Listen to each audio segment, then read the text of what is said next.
ಇದ ಮಹಿಳೆಯರಿಗೆ ಚಲೋ ಆಗಿದ್ರಲ್ಲ ಕೆಲಸ.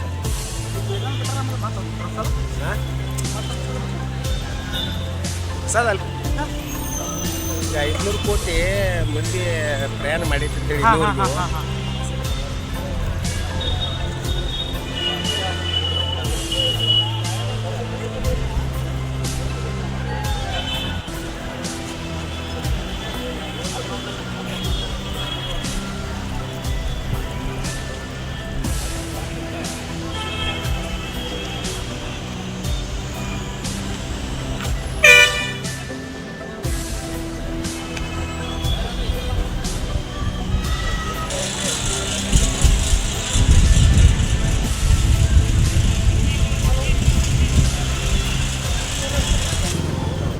ಸರ್ಕಾರ ಆದೇಶದ ಪ್ರಕಾರ ಹುಕ್ಕೇರಿ ತಾಲೂಕಿನಲ್ಲಿ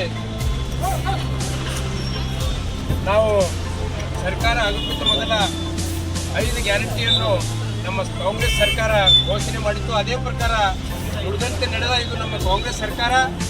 ಈಗ 5 ವರ್ಷದಲ್ಲಿ ನಮ್ಮ ಸರ್ಕಾರ ಮಹಿಳೆಯರಿಗೆ 500 ಕೋಟಿ ಮಹಿಳೆಯರು ಪ್ರಯಾಣವನ್ನು ಮಾಡಿದ್ದಾರೆ. 500 ಕೋಟಿ ಮಹಿಳೆಯರು ಪ್ರಯಾಣವನ್ನು ಮಾಡಿದ್ದಾರೆ. ಅದರೊಳಗೆ ಹುಕ್ಕೇರಿ ತಾಲೂಕಿನಲ್ಲಿ ಮಹಿಳೆಯರು 2 ಕೋಟಿ ಮಹಿಳೆಯರು ಉಚಿತವಾಗಿ ಪ್ರಯಾಣ ಮಾಡಿದ್ದಾರೆ. ಇದು ಒಂದು ಸಂಭ್ರಮದ ಆಚರಣೆ. ಇದು ಖುಷಿಯ ವಿಷಯ. ಯಾಕಂದರೆ ಶಿಕ್ಷಣಕ್ಕಾಗಿ ಬಡವರಿಗೆ, ರೈತರಿಗೆ, ಕಾರ್ಮಿಕರಿಗೆ, ರೈತರಿಗೆ, ಜನರಿಗೆ ಉಪಯೋಗವಾಗುವಂಥ ಇದು ಒಂದು ಶಕ್ತಿ ಯೋಜನೆಯನ್ನು ನಮ್ಮದ ಸಕ್ಸಸ್ಫುಲ್ ಆಗಿದೆ ಕರ್ನಾಟಕ ಸರ್ಕಾರ. ಅದೇ ಪ್ರಕಾರ ನಾವು ಎಲ್ಲ ಹುಕ್ಕೇರಿ ತಾಲೂಕಿನಿಂದ ಎಲ್ಲ ಮಹಿಳೆಯರಾಗಲಿ, ರೈತರಾಗಲಿ, ಕಾರ್ಮಿಕರಾಗಲಿ ಕರ್ನಾಟಕದ ಘನ ಸರ್ಕಾರ ಆದಂಥ ಮುಖ್ಯಮಂತ್ರಿ ಆದಂಥ ಸಿದ್ದರಾಮಯ್ಯ ಅವರು ಹಾಗೂ ಉಪಮುಖ್ಯಮಂತ್ರಿ ಸಿದ್ದರಾಮಯ್ಯ ಹಾಗೂ ವಿಶೇಷವಾಗಿ ಈ ಜಿಲ್ಲಾ ಉಸ್ತುವಾರಿ ಸಚಿವಂತ ಸತೀಶಣ್ಣ ಜಾರಕಿಹೊಳಿ ಅವರು ಹಾಗೂ ನಮ್ಮ ರಾಜ್ಯಾಧ್ಯಕ್ಷರಾದಂಥ ಎಚ್.ಎಂ. ರೇವಣ್ಣ ಅವರು ಪ್ರತಿಯೊಂದು ತಾಲೂಕಿನಲ್ಲಿ ಎಲ್ಲಿ ಬಸ್ನ ವಿಶೇಷ ಶಿಕ್ಷಣಕ್ಕೆ ಪ್ರಯೋಗ ಇದೆ ಅಲ್ಲಿ ಪ್ರತಿಯೊಂದು ಹಳ್ಳಿಗೆ ಬಸ್ ಕೊಡುವಂಥ ವ್ಯವಸ್ಥೆ ಮಾಡಿದ್ದಾರೆ. ನಮ್ಮ ತಾಲೂಕಿನಿಂದ ನಮ್ಮ ಹುಕ್ಕೇರಿ ವಿಧಾನಸಭಾ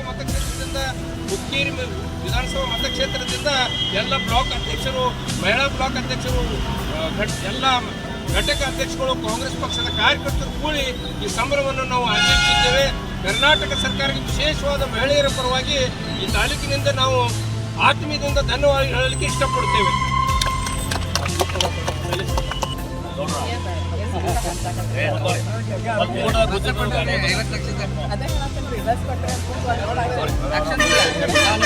ಬಿಜಾಪುರ